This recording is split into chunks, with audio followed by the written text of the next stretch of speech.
នេះជាទឹកបឹងវាធំដូចទន្លេដែរតែវាមិនហូរឆ្ងាយទេទឹកបឹងទឹកទន្លេវាមិនធ្វើឲ្យទូកលិចទេតែទឹកចូលក្នុងទូកទេដែលធ្វើឲ្យទូកលិចមនុស្សក៏ដូចគ្នាដែរ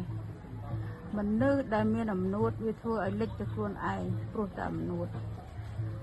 អំណាចណាមួយដែលកើតឡើងដោយសារអំនួតដោយសារចំណេះដឹងខ្លះ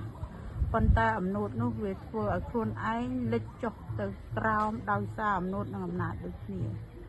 អញ្ចឹងទូកដែលនៅក្នុងទឹក